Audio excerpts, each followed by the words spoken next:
Support comes from the Missouri Forest Products Association, providing more than 41,000 jobs in the production of wood pallets, railroad ties, white oak barrels, hardwood floors, and more. Details at choosewood.com. It's Thursday, October 28th. This is The Gateway. I'm Wayne Pratt.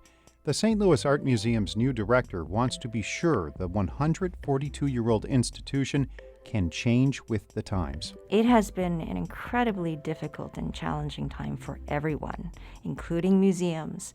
And we are looking at a situation where the ground beneath us is constantly shifting. In just a few minutes, St. Louis Public Radio's Jeremy Goodwin speaks with Jung Kim about her plans for one of the region's cultural crown jewels.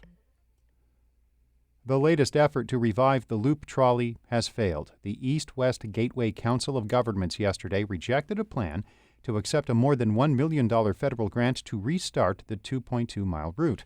St. Louis Mayor Tashara Jones and County Executive Sam Page supported the proposal as long as no more local money was pumped into the project and Bi-State Development operates the trolley.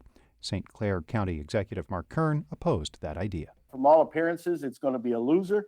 I think we ought to leave tourism to the locals, and I think we need to concentrate on important things like security on Metrolink. The vote could leave federal funding for future transportation projects in jeopardy. A Democratic state lawmaker from the Kansas City area expects congressional redistricting to dominate the 2022 legislative session. Missouri lawmakers need to redraw the state's 8 congressional districts when they return in January. Some Missouri Republicans want to draw a map with 7 GOP seats, primarily because Illinois Democrats are proposing an aggressive congressional map that benefits their party. State Representative Robert Sauls of Independence says creating safe seats in places like Missouri and Illinois is a real problem for voters. The reality is both parties are doing it. The irony is that the people don't want that.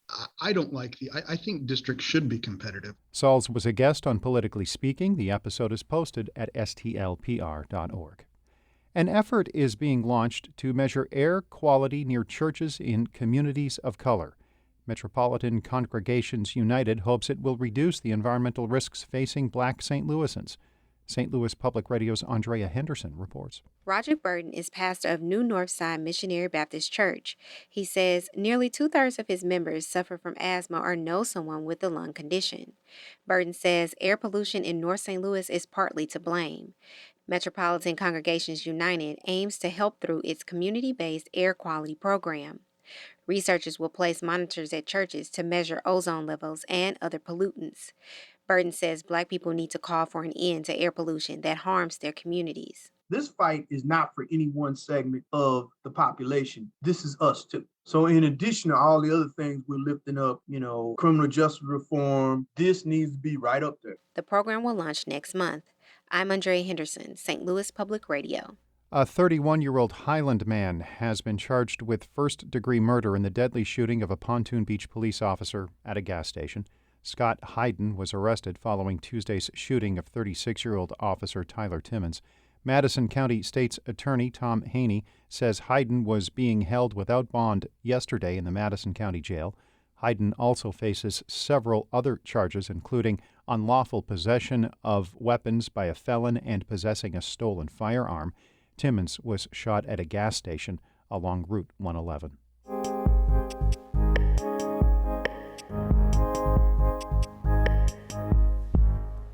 The St. Louis Art Museum's new leader wants to build on the institution's legacy while adapting to a new era. Jung Kim took the reins in September after 6 years of leading the New Britain Museum of American Art in Connecticut. As a woman and a native of South Korea, Kim stands out among a crowd of arts leaders who are predominantly male and white. St. Louis Public Radio's Jeremy Goodwin asked Kim how she seeks to include more diverse voices in the museum world. Really taking a step back and asking ourselves a very basic, fundamental, yet deceptively complex question, which is, what is American art? What is American? What is not? Who is American? Who is not? Whose stories are being told and whose stories are not being told? and being able to hopefully bring in a broader and a more diverse range of artists, not only in terms of greater representation of race and ethnicities, but also many museums' collections are represented by less than 25% women or female identifying artists. And unless it is addressed with a certain level of intentionality, this is not something that will really change. I wonder if coming in as a new person in this seat, that gives you a real fresh opportunity to make changes to things that are the way we've always done them.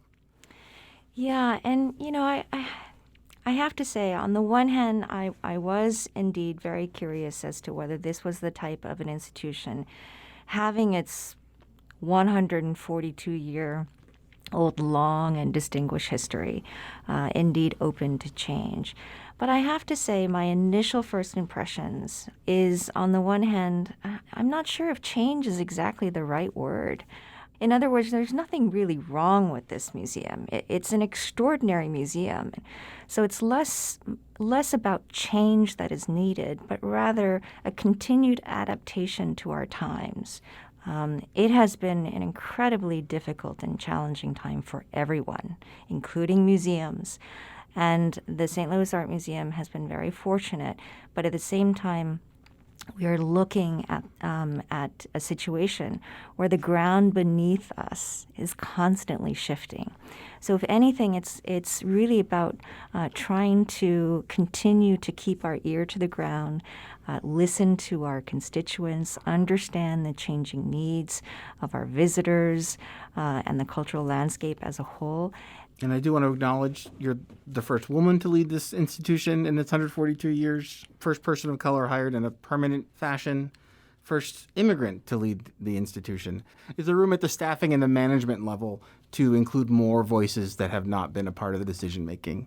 I certainly hope so. But I hope also that I'm not the only voice, that there are many others that can be a part of this conversation as a whole, not only within the senior leadership of the museum, but throughout the staff as a whole, and the ways in which we might be able to create this as a new precedent, so that the fact of being the first becomes less of a novelty and less of an exception, but rather more of the norm.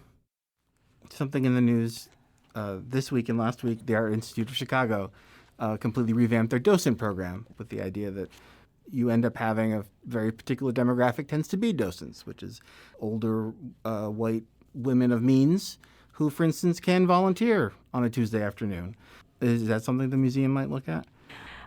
There is no plan or intention to do anything but to continue to show how much we value and appreciate our existing docents.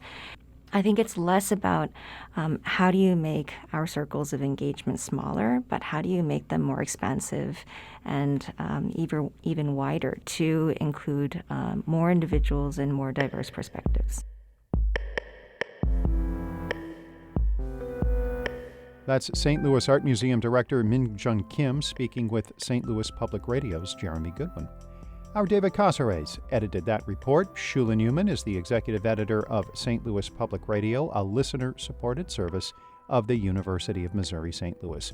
Music by Ryan McNeely of Adult Fur. I'm Wayne Pratt. This has been The Gateway.